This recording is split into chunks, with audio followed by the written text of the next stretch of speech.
Hello students,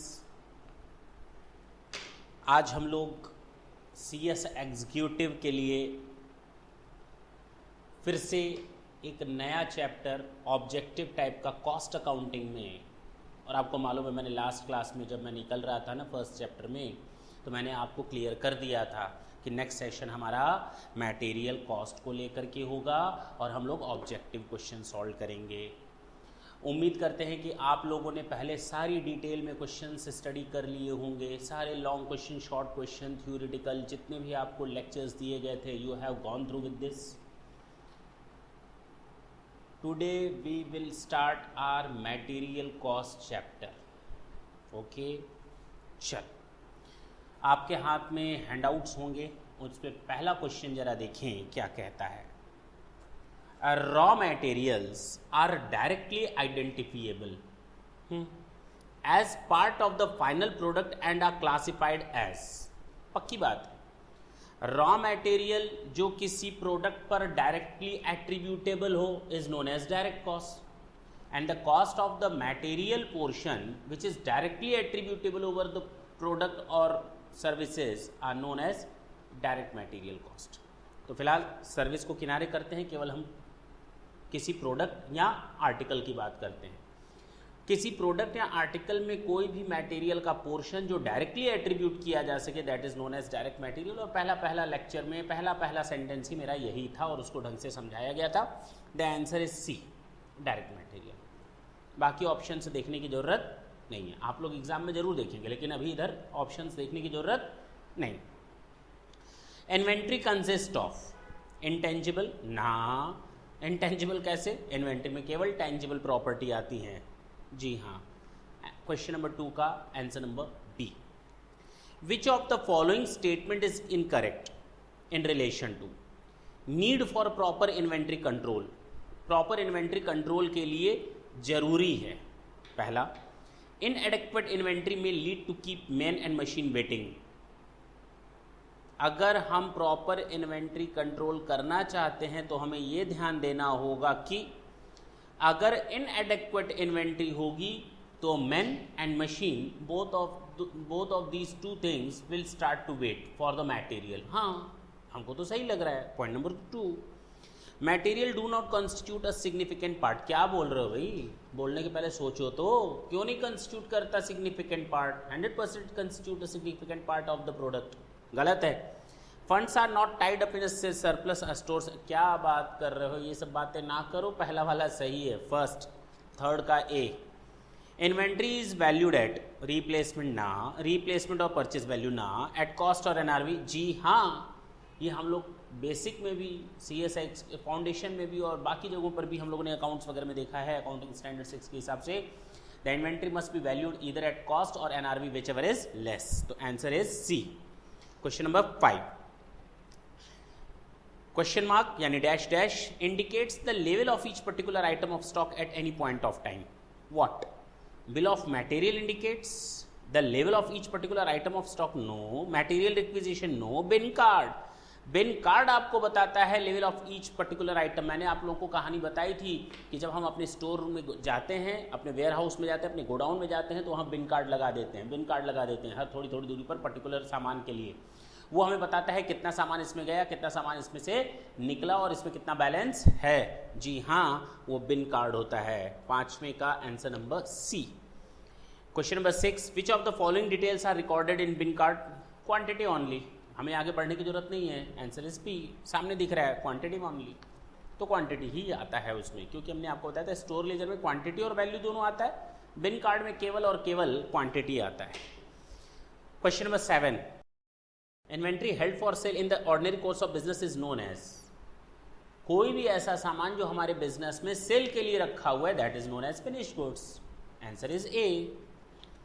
question number 8, which of the following method is based on the assumption that latest consignment of a material or goods manufactured are exhausted first।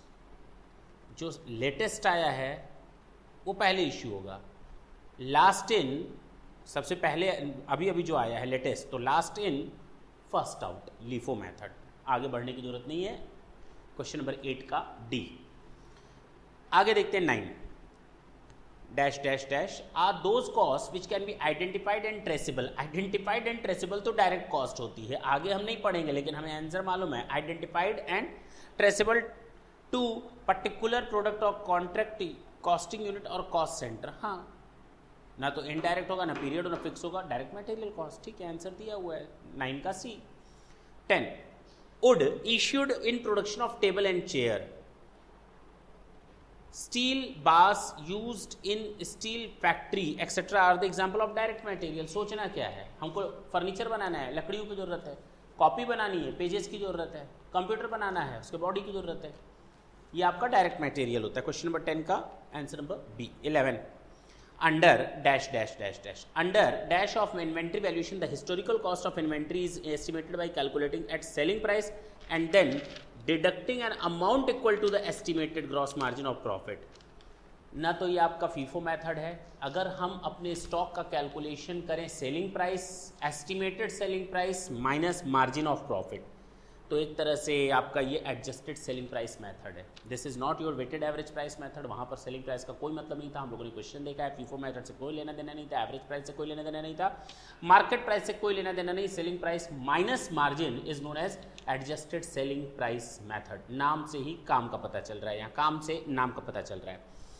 तो answer is C. Question number 12 when material are unloaded the warehouse staff check the material unloaded with the delivery note. ठीक है, जब मेरे factory के सामने, मैंने आपको story में बताया था, मेरी फैक्ट्री के सामने आकर ट्रक खड़ा हो गया, सबसे पहले गेट पास देंगे और उसके बाद वो गेट पास के बाद जो आपकी ट्रक होगी वो कहाँ पर आकर खड़ी हो जाएगी, स्टोर रूम के बाहर। अब स्टोर रूम का जो क्लर्क होगा वो क्या करेगा, वो इंस्पेक्टर से कहेगा कि जाओ सबसे पहले इसका केमिस्ट से चेक करवाओ, सैंपल लेकर के केमिस्ट से अप्रूवल करवाओ। अप्रूवल हो जाएगा तो उसके बाद क्या किया जाएगा, अप्रूवल के बाद क्या किया जाएगा, सामान को निकाला जाएगा। Is it clear? अनलोड करवाया जाएगा। जरा ढंग से देखें,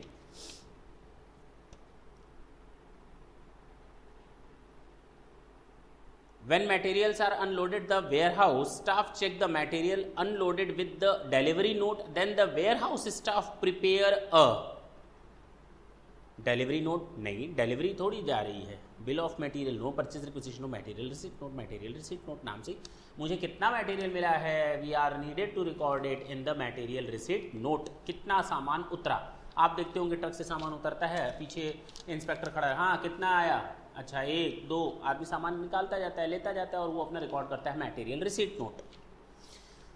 question number 13 these are those items, कौन सा those items, dash dash are those items which are moving at slow rate and this में arise due to general depression in demand due to keen competition. Market में competition ज़्यादा है, मेरे पास stock ज़्यादा हो गया, मैंने मैन्युफैक्चर कर लिया, आर्टिकल बन करके रखा हुआ है, सामान मार्केट में नहीं जा नहीं पा रहा क्योंकि स्लो मूविंग है। स्लो मूविंग इसलिए है क्योंकि मार्केट में कंपटीशन ज़्यादा है, कईयों का सामान पड़ा हुआ है, मेरा नंबर आएगा, धीरे धीरे सामान जाएगा। This is known as slow moving items. ठीक है, answer is C. Question number 14 dash dash dash represent the unusable loss, okay, which can be sold, यानी अब ऐसा लॉस जिसको हम सेल नहीं कर सकते, यहाँ तो वेस्ट होगा, which is miserable and has a minor value, इसका मतलब वो स्क्रैप है, वो इसका मतलब वो स्क्रैप है। मैंने कहा था स्क्रैप की कोई सेल्स वैल्यू नहीं होती, बल्कि वेस्ट की कोई सेल्स वैल्यू नहीं होती, बल्कि रिमूवल कॉस्ट लगती है, जबकि स्क्रैप मटेरियल का ही लॉस होता है लेकिन उसका कुछ न कुछ रिकवरेबल वैल्यू होता है। जी sir.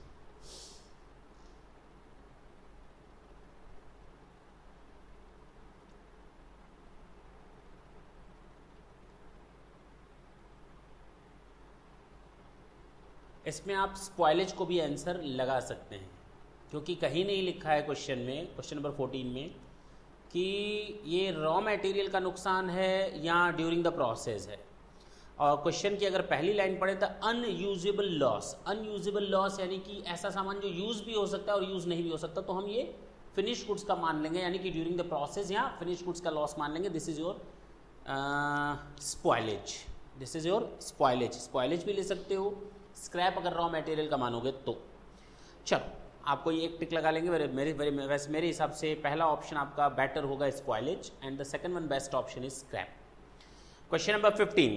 If small quantities of direct material used in the end product like gums and threads, indirect material है, सोचने की जरूरत नहीं है, तुम लोग को पहले ही बताया डायरेक्ट और इनडायरेक्ट मटेरियल का फर्क क्या होता है. Answer is C. Under which of the following method of inventory valuation, okay, किस मेथड के हिसाब से the closing inventory is valued at lowest possible price. हम ऐसा कौन सा मेथड यूज करें कि हमारी जो क्लोजिंग स्टॉक का वैल्यू है वो सबसे कम आए.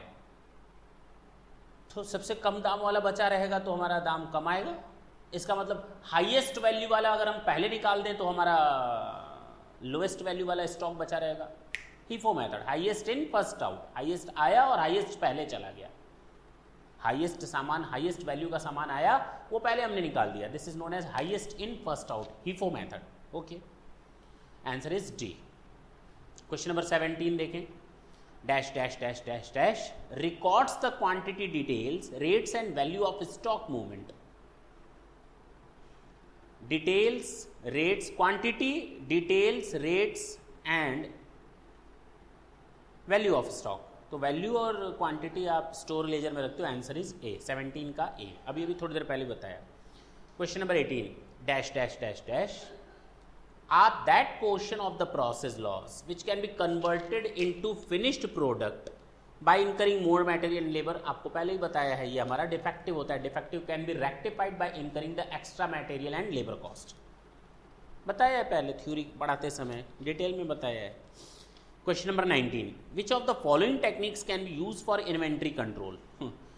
Standard costing. इन्वेंट्री कंट्रोल में स्टैंडर्ड कहाँ से आ गया? इंटीग्रेटेड अकाउंटिंग कहाँ से आ गया? एनी ऑफ द वन नहीं भैया. ABC analysis, always better control analysis, ये मैंने आपको डिटेल में पढ़ाया भी है. Question number 20.